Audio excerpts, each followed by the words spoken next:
Tudo bom, Carol? Tudo ótimo, tudo bem dentro do possível, né? Quem pode estar em casa, mas a gente sabe que é um período aí de bastante angústia, mas também como é importante a gente se informar, né? Tentar manter um pouquinho aí da saúde mental. E eu até achei interessante, estou falando isso em todas as lives, porque eu achei isso incrível. O professor Renato Janine Ribeiro publicou na semana passada que na França não se fala de isolamento social, fala-se de isolamento físico. Porque social está rolando aqui, ó, com a Verdade, internet, né? verdade, verdade. Então Que bom estamos que a gente tem aqui, ó, essa estamos em ferramenta. isolamento físico, mas com certeza, com certeza. Carol, fala para mim, se apresenta brevemente para o pessoal que está acompanhando a gente, por favor. Bom, primeiro eu conheci o Paulo em uma matéria que a gente fez para o Quem Será, né? Como Que será? foi bem legal. Como será? Perdão. Olha só, quem será? Sabe por que eu falei Quem Será? É porque tem um livro meu que eu tô lançando na semana que vem que se chama Quem Disse? Aí eu juntei as duas coisas. Bom, eu sou a Carolina Ercário, sou pedagoga, escritora e também sou mestra em educação sexual. A maioria das pessoas me conhece pelo livro Pipi Fifi, que é um livro que fala de prevenção de violência sexual para crianças a partir dos 3 anos de idade. Esse livro foi publicado primeiro na versão digital em 2012, depois na versão física em 2014, e a gente não esperava que tivesse assim uma aceitação tão grande, porque é um livro que fala de um assunto que é bastante denso, né? Que é difícil até para os adultos falarem, que é a violência sexual contra crianças e adolescentes, mas de forma lúdica e com dois personagens chamados Pipo e Fifi, que são dois monstrinhos, eles vão ensinando para a criança qual a diferença entre um toque, que é um toque de afeto, de amor, de cuidado, né? De um toque que pode ser abusivo, né? Um toque que demanda segredo, um toque que ultrapassa esses limites saudáveis da relação entre adultos e crianças. Então, acabou fazendo muito sucesso e eu fico muito feliz. Não se preocupem que tudo que a gente vai falar aqui, Pipi e Fifi, tem conteúdo aberto, vocês acham a história, qualquer pessoa pode ler, independente de comprar o livro ou não, né, Paulo?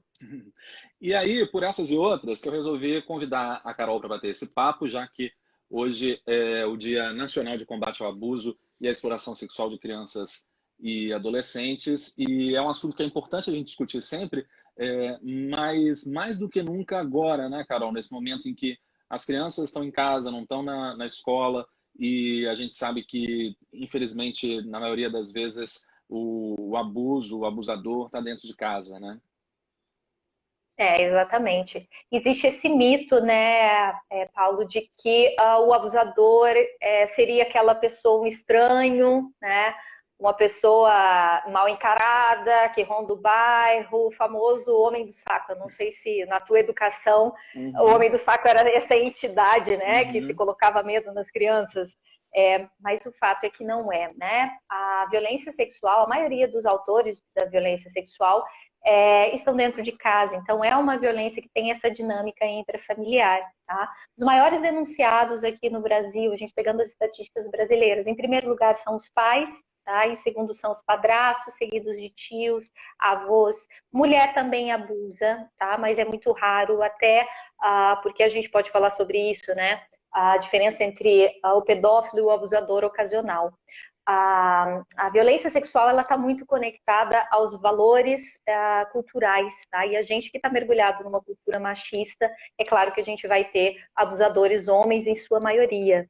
Mas é importante as pessoas saberem que, diferente do que o senso comum acaba reproduzindo, o fato de serem homens não é uma questão genética, não é por causa da testosterona, tá?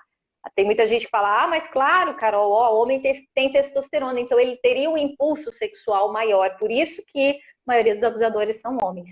Não é por isso, né? Porque se eu pegar estatísticas, por exemplo, lá da Suécia, pegar Suécia, Finlândia, que são países que pelo Fórum Econômico têm igualdade, maior igualdade de gênero, e lá você não tem tanta violência, a gente tem outras situações econômicas, e os casos de estupro, por exemplo, são muito raros. O que acontece lá com o homem da Suécia, vamos comparar com o Brasil? O homem da Suécia também nasce com tanta testosterona quanto o homem do Brasil. Então, a questão genética ela não explica por que homens abusam mais, porque a maioria dos abusadores são homens. Esse fenômeno está ligado à questão de gênero, mais do que a satisfação sexual, Paulo. A satisfação do autor da violência é também pelo exercício de poder, tá? Então, não é simplesmente ele se realizar sexualmente, mas é o exercício de poder, de objetificar alguém, de mostrar que manda, de mostrar que tem poder sobre aquela pessoa, sobre a criança, né? E também os estupros que são cometidos contra a mulher, objetifica a mulher. Aqui no Brasil, é um estupro a cada 11 minutos, né? Então, isso mostra também que tipo de valores são mantidos, né, nas nossas relações sociais. Mas sim, esses abusadores estão dentro de casa, tá? Na sua maioria, a gente tem uma problemática muito grande na pandemia agora. Eu fui dar uma pesquisada antes da gente bater esse papo e encontrei aqui um dado da SaferNet, que, para quem não conhece, é uma organização que trata de segurança na internet, que diz o seguinte, que a cada 15 minutos uma criança ou adolescente sofre violência sexual no Brasil e 77% dos agressores são do grupo familiar ou são conhecidos da vítima. Por isso que nesse momento em que as crianças não têm aula, estão dentro de casa, a gente tem que ficar mais de olho ainda e falar mais sobre isso, né? Fazer com que esse assunto circule para que as pessoas fiquem atentas, né? Eu queria te perguntar, Carol, o seguinte, para início de conversa, assim, tem algum indício para a gente perceber que alguma coisa está errada dentro de casa com a criança? E aproveito para convidar quem tiver pergunta para escrever nessa caixinha de interrogação que tem aqui embaixo da Carol, que fica mais fácil da gente poder ler. Tá. Então, primeiro, Mari, para eu entender se tem algum indício, primeiro, você tem que estar sempre atento ao comportamento da criança, mas o ponto de partida é saber o que é violência sexual, porque às vezes muitas coisas acontecem debaixo dos nossos olhos e como a gente não sabe, né, ou não tem esse conceito bem formulado do que é violência sexual, isso passa despercebido e a gente deixa de denunciar, deixa de ajudar, né? Durante muito tempo, o senso comum acreditou, até porque isso foi reforçado por várias campanhas, de que só há violência sexual se há o contato físico. E as pessoas não imaginam um tanto de abordagens que nem envolve contato físico e que também é crime, né? São várias abordagens que são consideradas crime. Então, por exemplo, se o cidadão aborda uma adolescente, né? Digamos que a menina tem 13 anos e aborda ali pelo Facebook, né? Pelas redes sociais. Estou citando o Facebook porque ali já é possível, a partir dos 13 anos, fazer um perfil. Muitas vezes o aliciamento acontece nesse meio, né, que é online, não é presencial. Pode ser que ele peça uma foto, pode ser que faça uma proposta, né, e veja que não há o contato físico, mas isso não quer dizer que não houve violência sexual, tá? Muita gente, eu ouço isso às vezes de familiares, né, que denunciam ou que descobrem, né, e às vezes até o termo que se usa é: nossa, ainda bem que não chegou nos finalmente, ainda bem que não aconteceu nada mais grave, que seria o quê? O contato sexual, né? Esse é o mais temido pelas pessoas, mas várias outras coisas podem ter acontecido. Para um abusador chegar no contato físico, ele precisa estabelecer a confiança com a criança. Então, ele passa a dar presentes. Ele é aquele adulto que, diferente de um adulto que gosta de crianças, Paulo, que isso é muito legal, muitas vezes tem adulto que curte lá nas festas de criança brincar com a garotada, jogar futebol. Um adulto que gosta de crianças, gosta de crianças. Normalmente não tem uma preferida com a qual ele passa a maior parte do tempo e tenta ficar sozinho com essa criança, tá? É diferente, adultos gostarem de crianças, isso é uma coisa muito saudável. Agora, um adulto que o tempo todo se oferece para fazer os cuidados básicos de higiene da criança, que tenta ficar sozinho, que fica convidando o tempo todo para ir lá na vendinha, para ir buscar o picolé, para ir para a casa dele, para ir dormir na casa dele. É um adulto que passa a ser a pessoa mais importante, né? E passa até a desenvolver na criança uma dependência emocional dela. A gente já tem que ficar de olho, tá? Um adulto que não respeita a privacidade dentro de casa da criança, entra na hora do banho, acha que pode tocar no bumbum, tá crescendo, olha, tá bonitinho. Todas essas invasões à privacidade, o não respeito à integridade corporal da criança, tudo isso já é abuso. E começa assim, né? O abusador, ele não começa avançando e já tendo um contato físico com a criança, ou cometendo um estupro, né, com penetração. Não é assim que funciona. Até Tem se toda uma chegar sedução, nisso, entre aspas, né? Para adquirir tem a toda uma confiança. sedução. É justamente esse termo. É esse o termo mesmo que os pesquisadores usam. Apesar de parecer estranho, é sedução. Porque o abusador, ele sente prazer em todo esse processo. Selecionar a vítima, se fazer a pessoa mais importante. Ele brinca, ele dá atenção para a criança. E aí que a gente tem que ficar atento, Paulo, porque a criança, ela passa a gostar do abusador. Ele não vai chegando, ele não chega causando dor na criança. Pelo contrário, ele se faz uma pessoa especial, simpática, ele conquista também a confiança das outras pessoas ali da família, né? Então, o ponto de partida é, o que é violência sexual? Agora eu entendi que pode acontecer sem contato físico, né? Mostrar filme pornográfico para a criança, expor a criança a sons de atos sexuais, né? Que não seja questão por negligência, até porque tem famílias que todo mundo mora em um mesmo cômodo. E às vezes acontece do casal achar que a criança está dormindo e ela não está, né? Mas abusador que sente prazer em fazer isso na frente da criança, isso configura abuso sexual. Mostrar filme pornográfico, os aliciamentos por meio digital, né? Pedir fotos, tirar foto, tudo isso é violência sexual. Tudo que invadir a privacidade e houver essa relação de poder e o adulto se aproveitar dessa relação para satisfazer sexualmente, tudo isso é violência sexual, tá? Então, primeiro, ficar atento a isso. Desculpa, pode falar. Não, eu já tinha finalizado. Manda lá. Eu ia dizer o seguinte, apesar de, como você disse, a criança achar interessante, gostar daquela relação num primeiro momento, chega uma hora em que ela dá algum sinal de que alguma coisa está errada ali? Sim. É muito importante o que você falou, porque as pessoas muitas vezes acham que a criança ela só vai ficar triste, ela vai levar susto, ela vai ficar constrangida, ela vai ficar apática. E dependendo da faixa etária, dependendo da idade dela, não é assim que ela vai reagir. Quanto menor a criança, menos ferramentas ela tem para identificar essa complexidade do abuso sexual. Então, pode ser que o abusador, se ele construir uma situação lúdica, pode ser que a criança simplesmente não perceba, né? E vai ser ainda mais difícil você identificar. Uma criança que é abusada desde que é muito pequenininha, muitas vezes ela não mostra uma mudança de comportamento. Ela já está tão acostumada àquelas abordagens que ela acha que aquilo é o comum, que aquilo é o típico da relação de adultos, né? E crianças. Ela naturaliza, simplesmente naturaliza. Agora, é possível a gente ver por alguns comportamentos. Normalmente, uma criança que é abusada e é abusada há muito tempo, ela tem comportamentos erotizados com outras crianças, com adultos, né? Então, o comportamento erotizado é diferente daquela descoberta natural das crianças. Uma criança saudável, ela faz perguntas de onde vêm os bebês, ela é curiosa com o próprio corpo. Agora, uma criança que está sendo abusada, normalmente ela, como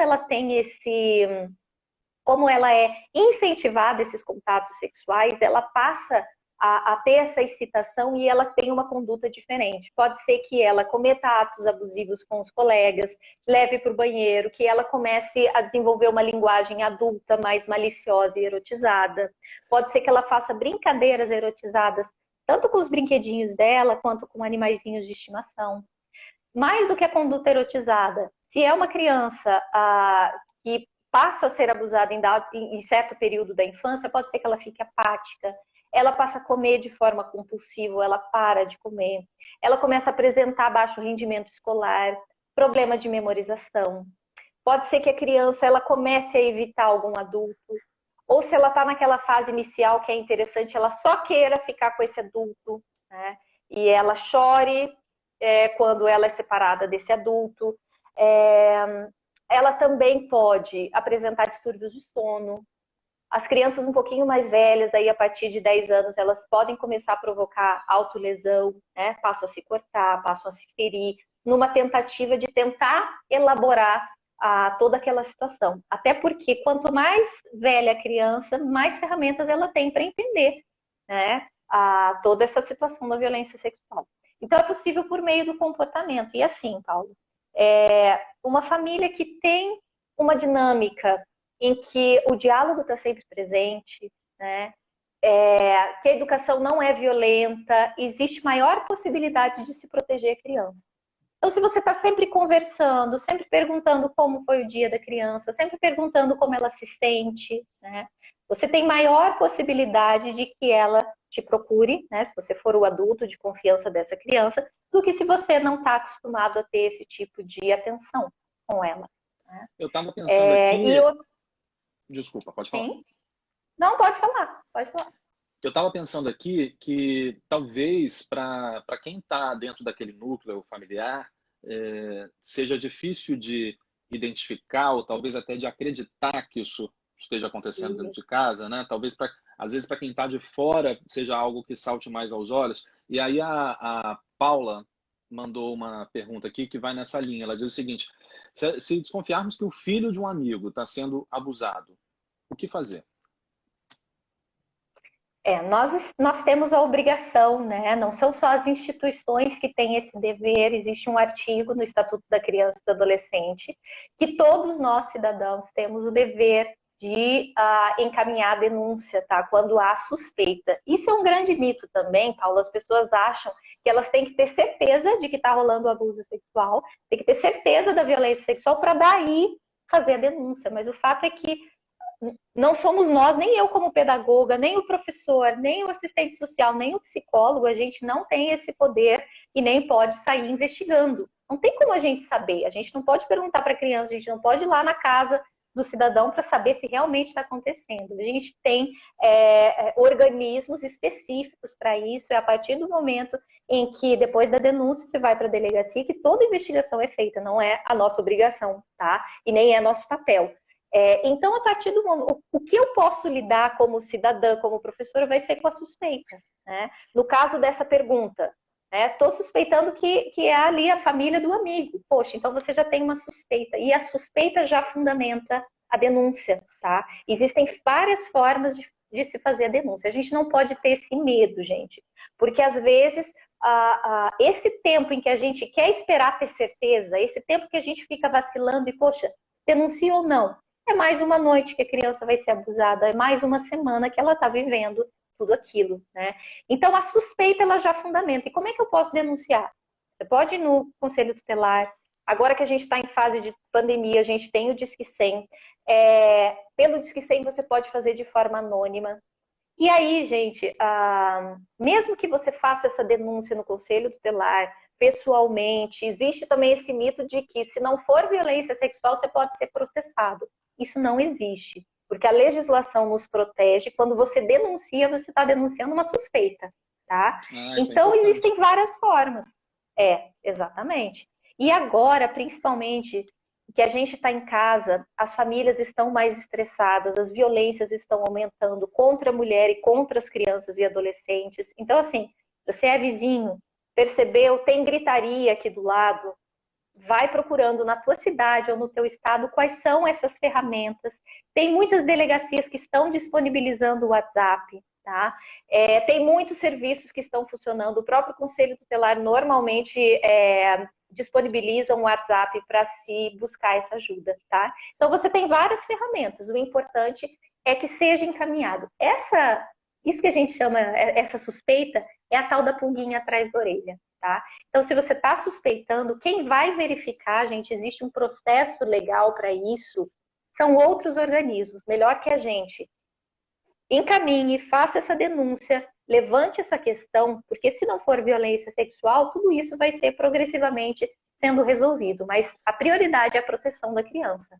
E aí, nesse caso, o melhor é fazer essa denúncia em vez de, por exemplo, procurar a mãe da criança ou algum parente da criança para falar, olha, acho que está tendo alguma coisa estranha lá. O melhor é ir fazer a denúncia diretamente, não procurar a família, é isso? Depende muito, Paulo, porque assim, cada situação ela vai trazer muitas informações para a gente. Se eu tenho um vizinho que é violento, que eu fico ouvindo que rola muita briga, é melhor você não trocar ideia, tá? Muitas vezes a mãe dessa criança também sofre violência doméstica, então ela está ali num processo de omissão, ela tem medo de procurar ajuda. Ela tem medo, ela silencia, ela tem medo que, se denunciar, vão prender o marido e como é que ela vai sustentar os 5 filhos que estão ali. Então, muitas vezes, essa conversa, né? E se é uma família que é abusiva, pode até convencer na conversa, falar, não, imagine, eu sei que você viu isso, não é nada. Como é que você vai saber? Né? Então, o que vai diferenciar, a denúncia ela precisa ser feita. Né? Normalmente, essa conversa, ela é indicada para a escola, quando a escola sente que poderia ter o apoio da mãe, da avó. Então, essa conversa ela pode ser feita como um sustentáculo, uma proteção da criança. Mas se você está tratando de vizinho, aí é um vizinho violento, melhor fazer anonimamente. Né? É um super conhecido e você imagina que tem alguém da família, a avó ou a mãe, que vai se posicionar e, na verdade, você pode ajudar essa pessoa da família a fazer denúncia, aí sim, mas é a situação que vai mostrar, tá? O ideal, agora em fase de isolamento, Paulo, é fazer anonimamente, até para você se proteger. Eu não sei qual que é a situação com o vizinho, mas é importante se proteger. O Iago está perguntando o seguinte: quais devem ser as minhas ações ao escutar uma criança relatando um abuso sexual que sofreu? Tá. Aí depende se você é um profissional, se você é um psicólogo, mas vamos imaginar que você é um cidadão, e, gente, qualquer cidadão tem o dever de fazer, de encaminhar a denúncia, tá? Então, se uma criança conta, vamos imaginar que a gente está falando aqui, contou para o tio, né? Contou para a madrinha. Evita-se fazer perguntas que possam sugestionar a criança. Tipo, quantas vezes aconteceu? Mas você tem certeza? Se você fala isso, primeiro, você pode revitimizar a criança, porque como você não tem informação, cada vez que você faz uma pergunta para ela, ela revive a violência que ela sofreu. E ela fica muito confusa, né? Então, se uma criança chega nesse ponto de pedir ajuda e contar, a primeira coisa é a expressão facial, para que ela continue confiando, para que você mostre que ela está sendo acolhida. Eu sempre digo, eu confio em você, obrigada pela confiança de contar para mim. Eu estou aqui para você, eu acredito em você. Você quer me contar mais alguma coisa? Né? Quando você diz Então, o expressão acolhimento... facial, você está dizendo para que o adulto não tenha uma reação de espanto, que não demonstre isso, né? Porque muitas vezes, né, quando a criança conta, só de eu fazer assim, mas isso aconteceu, isso aqui já está mostrando desconfiança, né? Já está mostrando que eu vou perguntar mais. Então, assim, a expressão facial, mais do que você fala, né? Em conjunto, a expressão facial com que você fala, isso pode acolher a criança, né? Pode tranquilizá-la ou pode fazer com que ela se cale, né? E ela fale, não, era brincadeira. Se ela entende que o que ela está falando está causando espanto, está causando desconfiança. Então, assim, acolher, né? E eu sempre digo isso, olha, obrigada pela confiança de falar comigo, você quer contar mais, eu acredito em você. É a primeira coisa que você tem que fazer, tá? E claro que existem profissionais capacitados, hoje a gente tem um fluxo de atendimento, e aí os profissionais capacitados que podem fazer uma escuta qualificada, tá? Que daí sim, eles têm formação para fazer as perguntas corretas para a criança, para não revitimizá-la e nem criar, né, fantasias ou sugestionar a criança a responder sobre algo que não aconteceu. Mas acolhimento e deixar bem claro que você acredita na criança é o primeiro passo para que ela estabeleça esse vínculo e consiga pedir a ajuda que ela está indo atrás, tá? Outra pergunta aqui. Olá, Paulo e Carol, como podemos abordar esse tema da violência sexual infantil nas escolas? E aí eu faço um parênteses aqui, Carol, para a gente, aproveitando a carona aqui da pergunta, e essa situação mostra o quanto é importante esse assunto ser tratado na escola, né? A gente, infelizmente, está vivendo um momento estranho em que algumas pessoas, autoridades, contestam a educação sexual nas escolas, né? Mas é um assunto que tem que ser tratado sim, né? E de que forma abordar isso na escola? Isso.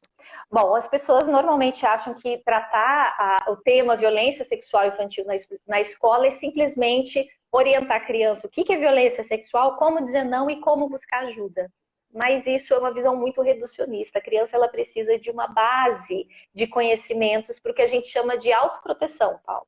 Autoproteção é essa capacidade da criança de identificar nas situações, né, o que é saudável ou não, né? Ela entender que ela pode dizer não ela entender que o corpo é dela, que ela tem direito à privacidade, que ela tem direito a recusar toques. Para ela chegar nisso, ela precisa de toda essa base que a gente chama de educação sexual. Eu costumo comparar assim para as pessoas entenderem. Primeiro, por que é preciso que se fale sobre isso na escola? O próprio Mário falou. As estatísticas têm mostrado que mais de 75% das situações ocorrem em ambiente intrafamiliar. Então, se essas orientações ficassem reduzidas apenas à família, se fosse só tarefa da família a educação sexual, e essas crianças que são abusadas dentro de casa? Quem faria isso? Por isso que a escola é um lugar em que a gente precisa desenvolver esse tipo de informação. É essencial para a proteção das crianças, mas também é um direito. Independente da violência sexual, Paulo, é direito, tá? E isso está garantido por lei, o acesso a informações sobre sexualidade, sobre o próprio corpo, sobre anatomia, é um direito de crianças e adolescentes para se construir, para construir a própria identidade, para saber quem se é, tá? Então, isso é um direito. Agora, eu costumo comparar o que seria autoproteção, o que seriam essas ferramentas para a prevenção da violência sexual com educação no trânsito, né? É muito interessante que desde que a criança é muito pequenininha, às vezes ela é um bebê de colo, e a gente fica o tempo todo orientando a criança, né? A gente fala, olha, fica perto da mamãe, ui, não pode correr ali pro carro, ó, fica aqui, tá vendo a bicicleta? Olha, agora o sinal abriu, a gente pode atravessar, né? Então, quando as pessoas perguntam, quando que se começa a educação sexual? Aí eu devolvo a pergunta, quando que a gente começa a educação no trânsito? A gente não estabelece uma idade. Porque se a gente quer proteger a criança no trânsito, a gente começa o mais cedo possível. Então, se a gente quer proteger a criança da violência sexual, a gente começa quando? O mais cedo possível. Mas proteger, essas ferramentas de autoproteção não acontecem somente nessa perspectiva de falar da violência em si. Ele também acontece quando você fala de forma positiva sobre o corpo, quando você dá nome para essas partes do corpo, incluindo partes íntimas, né? Criança tem pênis, tem vulva, tem bumbum, e ela precisa falar sobre isso, e ela precisa ter uma visão positiva sobre essas partes, né? A criança quer saber de onde vêm os bebês, ela quer saber por que tem gente que faz xixi de pé e tem gente que faz xixi sentado. Tudo isso faz com que a criança construa uma visão de vida, uma visão de mundo, que vai torná-la menos vulnerável à violência sexual.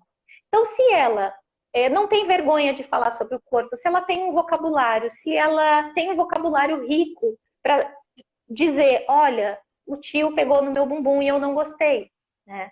Se ela consegue dizer isso, você consegue diminuir a vulnerabilidade da criança.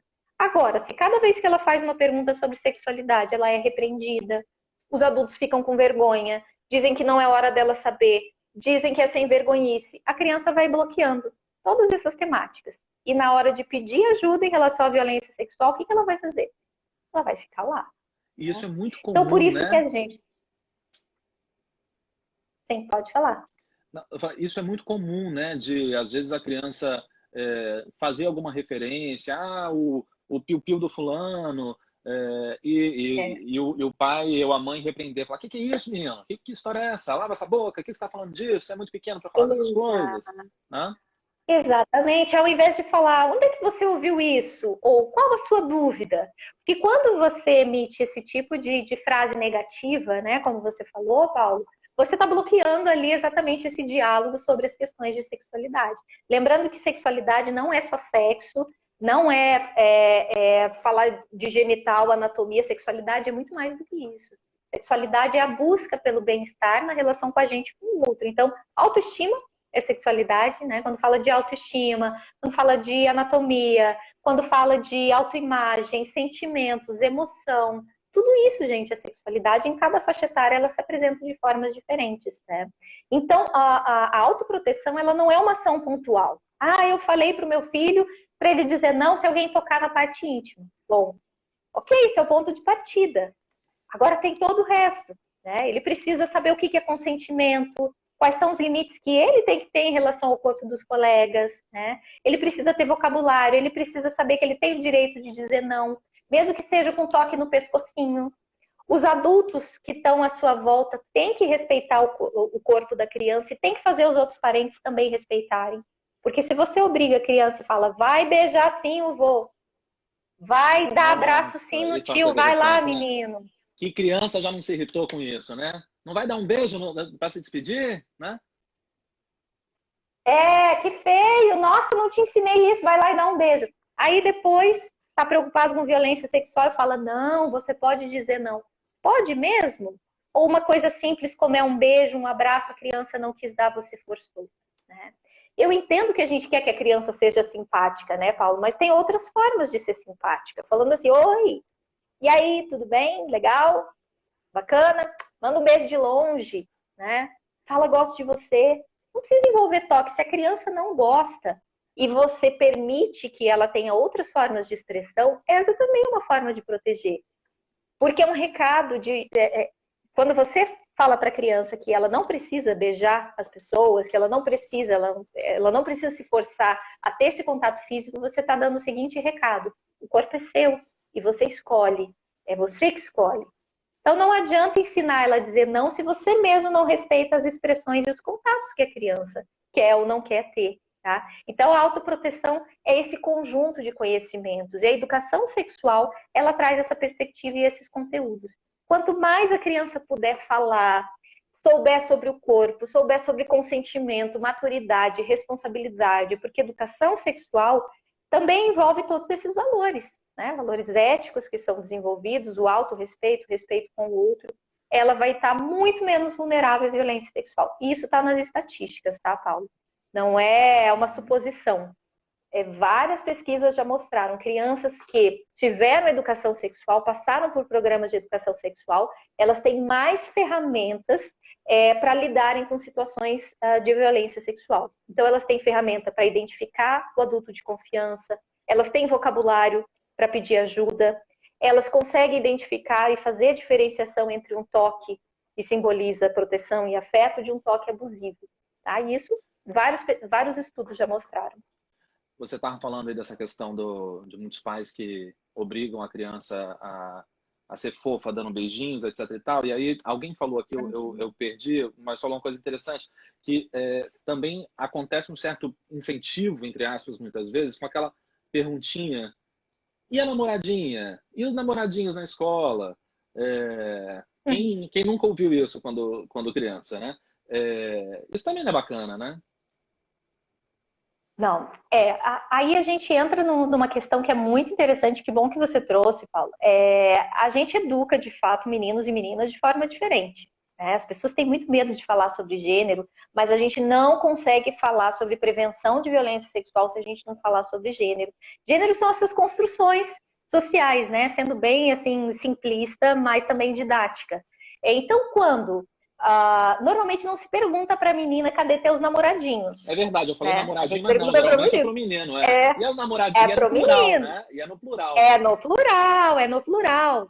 Então, para os meninos a gente pergunta isso, além de estar adultizando, né, uma relação da criança, porque a criança não tem namorados, a criança ela tem amigos, ela pode ter um amigo especial, ela pode, sabe? Então a gente precisa ver qual é a característica dessas relações da criança e evitar adultizar, porque isso também constrói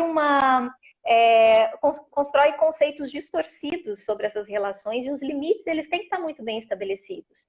Então, assim, além disso mostrar como a gente adultiza as crianças e isso não é saudável para elas, isso mostra que a gente educa meninos e meninas de forma diferente. E quando a gente pergunta para o menino, cadê suas namoradinhas?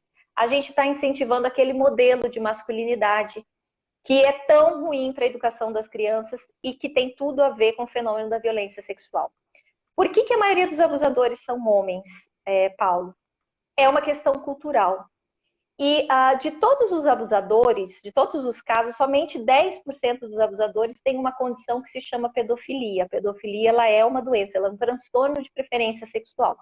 Só que 90% dos autores de violência não têm esse transtorno. Ou seja, não são doentes. Eles abusam porque são autorizados socialmente. Abusam porque podem, abusam porque querem. Para colocar aqui a pergunta da Mari, que é exatamente isso que você está falando. Ela estava perguntando exatamente a diferença entre pedófilo e abusador. Ótimo. Então, eu já volto para o menino, porque eu estou falando disso, que tem tudo a ver com essa frase que a gente fala de cadê seus namoradinhos. Olha só, então vamos lá. De todas as situações, de todos os casos de abuso sexual, se a gente fizer uma estatística, né, as estatísticas levando em conta quem são esses abusadores, elas mostram que 10% dos abusadores têm pedofilia. Pedofilia é um termo que a gente usa de um jeito super errado, tá? A mídia usa de um jeito errado, até guias de instituições importantes aí que tratam violência sexual acabam usando o termo pedofilia. A gente roubou esse termo lá da área clínica, porque, na verdade, pedofilia é o nome de um transtorno de preferência sexual, tá? E sendo isso, existe até um CID, que é o Código Internacional de Doenças. Porém, 90% dos abusadores não são pedófilos, eles são o que a gente chama de abusador ocasional. Enquanto o pedófilo tem uma condição, um transtorno, precisa de tratamento, e há um diagnóstico que é feito pelo psiquiatra, uma equipe multidisciplinar, o abusador ocasional, ele abusa porque ele pode, porque ele foi autorizado socialmente. A diferença é que um pedófilo, por exemplo, ele começa a perceber que tem essa condição mais ou menos na adolescência. Porque enquanto seus pares estão arranjando namorada, estão dando o primeiro beijo, tendo a primeira relação sexual, essa pessoa percebe que tem desejo por crianças, pelo corpo da criança. Agora, pedofilia é o nome do desejo, é o nome do transtorno. Não existe, Paulo, esse termo na nossa legislação. Não existe um crime de pedofilia, não existe um crime chamado pedofilia. A nossa legislação é bem clara. Se você vai nos crimes contra a dignidade sexual no Código Penal, você não encontra pedofilia. Pode procurar aí quem está assistindo e às vezes fala, meu Deus, Carol, sério mesmo? Sério.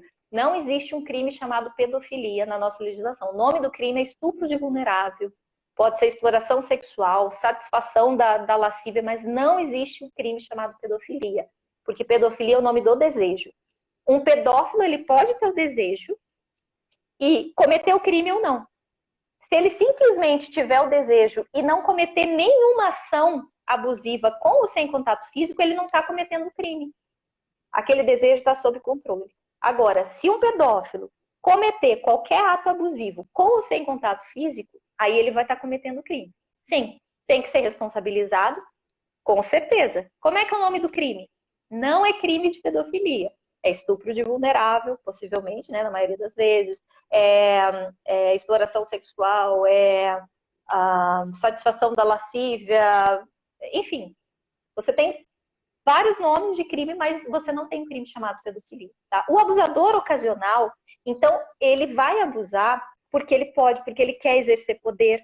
Tá? E a maioria são homens porque eles foram ensinados dentro de uma perspectiva de masculinidade que exige que ele seja viril, controlador, forte, corajoso, competitivo. Ele tem que mostrar que ele é homem.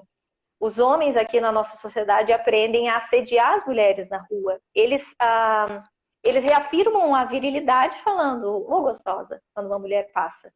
Ele sabe que causa medo, mas ele se sente poderoso, superior, ele exerce o controle sobre alguém, tá? Então a violência sexual, ela tá vinculada a esses valores, tá? Os abusadores, a grande maioria, não tem uma doença, tá? E isso é importante porque nós temos uma responsabilidade como sociedade. A gente não pode jogar tudo para a área clínica, tá? Só 10% é responsabilidade lá do psiquiatra, tá? Precisa desse tratamento específico e tem diagnóstico. Os outros abusam por quê? Quando aparece uma notícia na TV, a fulana saiu da festa 2 da manhã bêbada e o motorista do aplicativo a estuprou. Todo mundo que está naquela mesa de jantar ali na família está falando, mas também fulana saindo 2 horas da manhã da festa, bêbada, queria o quê? E ninguém fala do abusador. Ninguém fala do estuprador. Tipo, que absurdo, né? Que absurdo um motorista fazer isso. Então as crianças, e principalmente os meninos, estão crescendo em uma sociedade que autoriza o abuso. Tudo bem colocar a culpa na vítima, né? Tudo bem, tem tudo cadê a ver seus com o que a namoradinhos? gente falava lá no início de machismo e com o que a gente falava há pouco de... E as namoradinhas na escola? Não é que uma frase, gente, tá?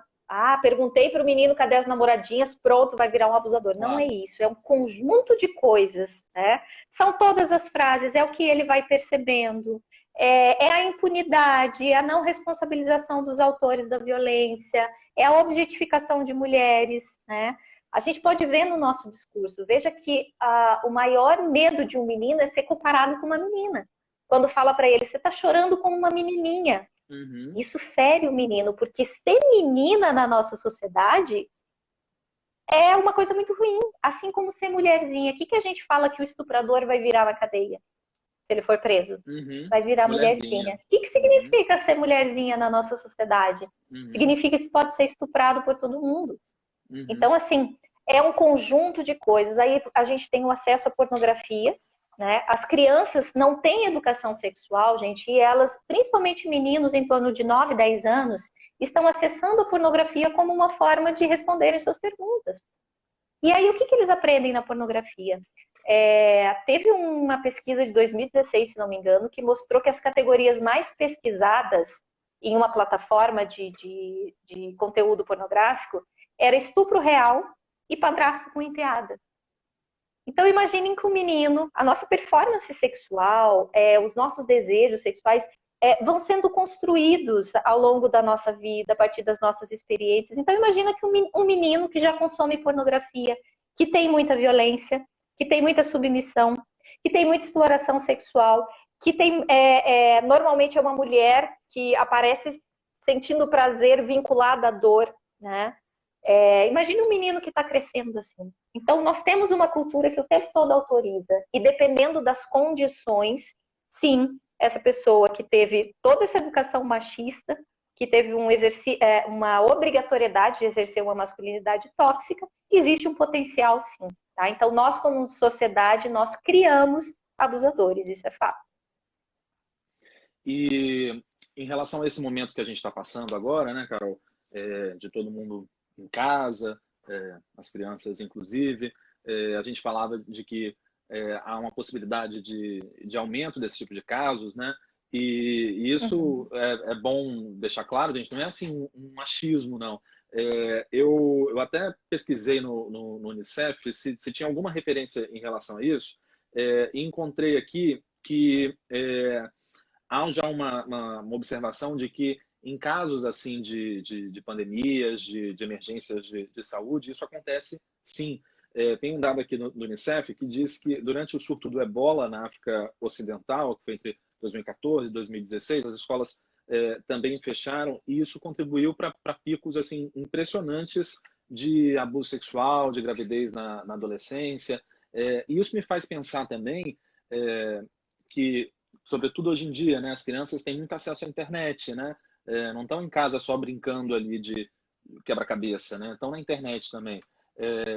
E a internet pode ser uma fonte de abusos também, né? Sim, exatamente. Eu até teve uma entrevista justamente sobre o aumento do consumo de pornografia, seja por adultos, seja por adolescentes, nessa fase agora de pandemia, tá? Já tem vários dados sobre isso. E muitas vezes a internet também é um meio da criança ter lazer em casa, como ela está muito presa, né? E existem duas formas da criança ter acesso à pornografia. A primeira delas é intencional, principalmente a partir ali dos 8, 9 anos, tá? Isso está sendo muito frequente.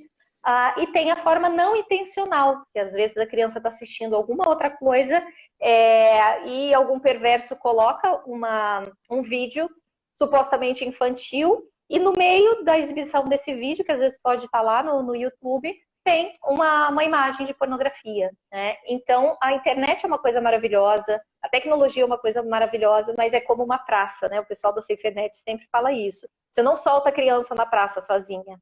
A internet, ela pode ser uma forma de lazer maravilhosa, mas ela precisa de mediação, né? Ela precisa que os adultos estejam próximos. E sim, a internet, ela pode ser essa fonte de abuso, seja porque a criança está procurando e ela pode ter contato ali com abusadores, tá? E eles podem por vários meios se comunicar com a criança, uma criança que não tem informações de segurança, que não tem limites em relação ao uso, seja o número de horas, seja o tipo de conteúdo que ela está acessando, isso tem que ser mediado por adultos, ela fica mais vulnerável. Então, às vezes, ela até pega ali nessa navegação, supostamente com um prêmio. Às vezes o abusador, se você mandar uma foto, se você mandar o seu endereço, você vai receber na sua casa tal prêmio. Mas, na verdade, o abusador, ele quer captar progressivamente algumas informações, né, que são pessoais, para depois barganhar com a criança, ameaçar e conseguir outras coisas, né? Então, a internet, ela também tem sido esse meio, a criança fica vulnerável, se não houver regras e limites, é mais um perigo. Mas a gente não quer que a internet simbolize isso, porque a gente também pode pedir ajuda pela internet na fase da pandemia. Muitas vezes é ali, pelo WhatsApp, que às vezes a criança que está sofrendo violência dentro de casa e não tem um apoio ali naquele núcleo familiar, pode mandar um áudio para a avó, pode mandar um áudio para algum adulto. Tem muitos professores, tem várias CREAs que estão mantendo contato com seus usuários por meio do WhatsApp.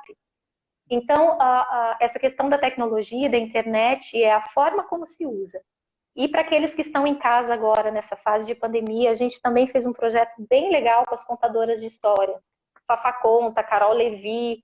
E durante a contação, elas estão orientando as crianças, inclusive, que podem estar sozinhas, podem não ter um adulto de confiança, né?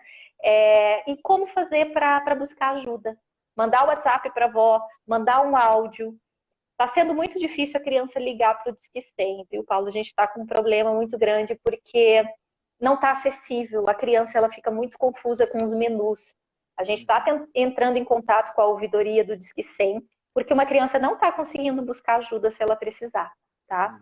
Mas a gente está fazendo muito esforço nessas contações de história. A criança acessa e aí no final da história, essa semana está sendo contadas várias histórias de prevenção de abuso sexual. E vocês podem até acompanhar ali no meu perfil, em que a gente orienta a criança no final a procurar um adulto de confiança, que ela não é culpada se aconteceu, que ela vai ter um adulto para ouvir, que ela pode pedir para um adulto no WhatsApp, que alguém vai poder ajudá-la.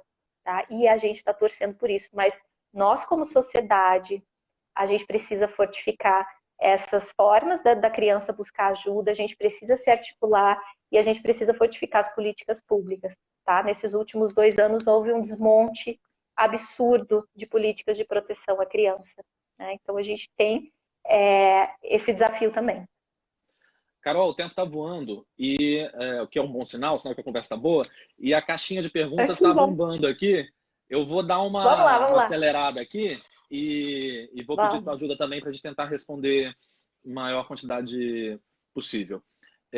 O Iago pergunta o seguinte: Carol, quais os principais livros ou vídeos sobre educação sexual que você recomenda para estudarmos?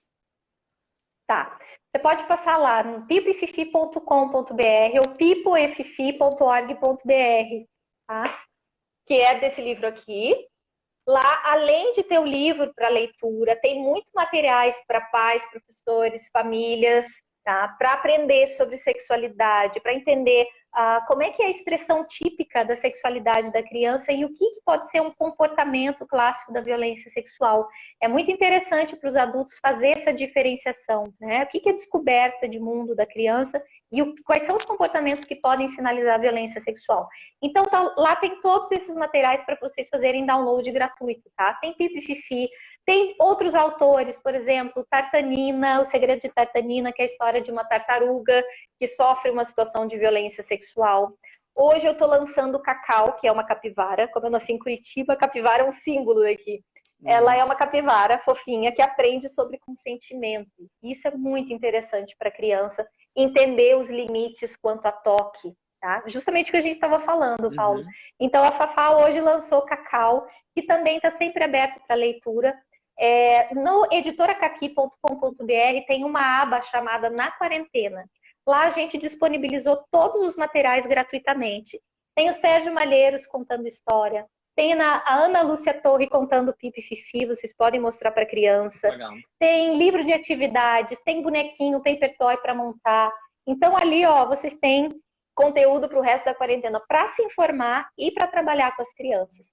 São todos conteúdos alinhados à nossa legislação, tá? São lúdicos. Então as crianças gostam muito. E Pipi Fifi aí, ó, já foi para praticamente todos os lugares do mundo, porque a gente traduziu também para outras línguas. Então é muito legal saber que tem essa receptividade. Legal. Próxima pergunta aqui. Falamos muito sobre prevenção e as medidas protetivas à criança após ser vítima da violência. É um tema importante também, né, Carol? O que fazer depois, né? Claro. Claro, exatamente. A gente está falando, quando a gente fala de autoproteção, a gente está abordando tanto a prevenção primária quanto a secundária, né? Se a gente pensar em prevenção, a gente tem primária, secundária e terciária.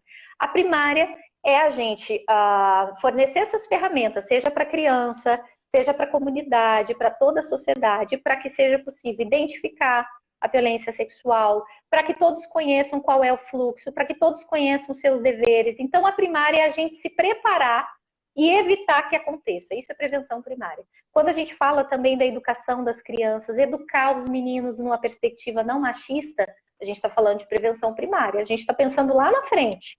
Como que a gente evita a formação de um abusador, tá? Então, educação sexual, a criança saber sobre o corpo, todas essas ferramentas, prevenção primária. Essas ferramentas também são prevenção secundária, porque se uma criança está sofrendo violência sexual e ela lê um livro, lê Pipi Fifi e detecta, fala, poxa, fulano fez isso comigo, olha, eu acho que isso aqui, essa forma que me tocaram não foi legal, sabe? Aquele segredo que pediram para eu guardar, tá estranho, eu acabei de aprender.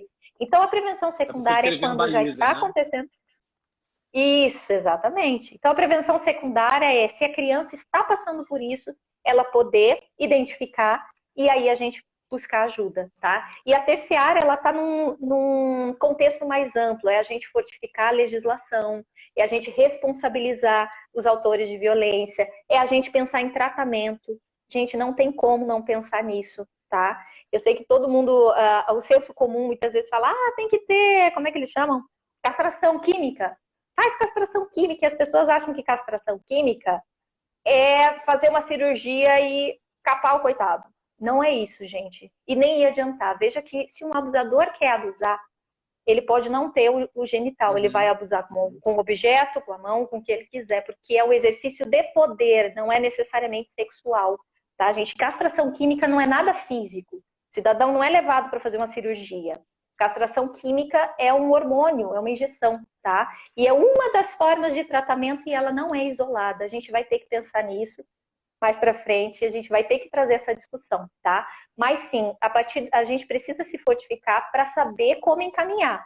Porque a partir do momento que a criança pede ajuda, o que a gente vai fazer? Aí nós temos o fluxo, tá? Cada município se organiza de modo que o conselho tutelar passa para a delegacia, pede proteção para o CREAS, a criança tem que ser protegida, dependendo da situação. Então, existe toda uma articulação em relação às políticas públicas para a gente continuar o processo para proteger essa criança. A Vitória está perguntando qual a opinião com relação aos tabus estabelecidos pela religião. A gente tem alguns entraves e vai depender da religião. Nós temos uma pluralidade, inclusive a gente tem muitos projetos religiosos que têm me surpreendido imensamente, que têm levado essa discussão para dentro de igrejas, para dentro dos templos, né? Então vai depender muito da religião, vai depender muito se é uma religião mais radical, mais extremista, né? E a gente sempre vai ter essa baliza a partir do momento que esses valores colocam em risco a vida da criança, isso é revisto pelo Estado. Mas, de modo geral, o que eu tenho visto, e a gente também, nós como sociedade, se você participa de alguma religião, né? Eu sou da igreja tal, você também pode começar a levar essas questões para dentro desses espaços, porque esses espaços religiosos também são espaços educativos. Também é possível a gente falar sobre isso. Gente, muitas vezes a gente tem aí o tabu com a nudez. A nudez em si, ela não é prejudicial para a criança, porque a nudez, como expressão natural, a gente tem nudez até dentro da igreja. A gente tem os anjos, as estátuas simbolizadas e ali tem nudez. A questão é qual é a característica e a intencionalidade dessa nudez. A nudez que tem... Né? É o olhar que você tem. A nudez, quando apresentada para criança, por exemplo, eu tenho aqui o Gogô, que responde de onde vêm os bebês, que é para crianças a partir de 5 anos. Isso aqui foi todo construído em cima da legislação e do manual de classificação indicativa, tá? Apesar de livros não serem submetidos a isso, é mais para filmes, né? Material audiovisual, mas a gente fez em cima desse manual. A nudez, gente, quando ela é apresentada em um contexto educativo e informativo, ela é saudável para a criança. Então, é começar a tensionar e nós mesmos, como comunidade, como sociedade, levarmos essa temática. tá? Isso está acontecendo, isso é um fenômeno, é mais comum do que a gente imagina, tá? 27% dos meninos e 36% das meninas, até os 12 anos de idade, isso é uma estimativa, sofrem violência sexual. Então, sim, esses espaços precisam ser espaços educativos e cabe a esses participantes dessas religiões tensionar essa temática e levar para esses espaços. É possível fazer, sim, e é possível a gente reinterpretar, inclusive, a gente tem as católicas pelo direito de decidir. Então, a gente está vendo muitas mobilizações e movimentos dentro das próprias religiões para proteção dos indivíduos, para garantia de direitos e reinterpretação de várias obras básicas, né, que fundamentam aquela religião. Carol, obrigado, foi ótimo. Obrigada, Paulo. Obrigada. Qualquer dúvida, passem lá no meu perfil. Amanhã tem live a semana toda. Então, passem lá e eu também vou respondendo progressivamente. Obrigada, viu? Parabéns por abrir esse espaço também, viu, Paulo, pra gente. Obrigado. Ótimo te reencontrar, mesmo que à distância aqui, tá? Com certeza. Obrigada, Paulo. E a gente se vê, tá bom? Obrigada para todo mundo que assistiu. Tenha um ótimo dia. Obrigadão. Beijo. Tchau, gente. Beijo.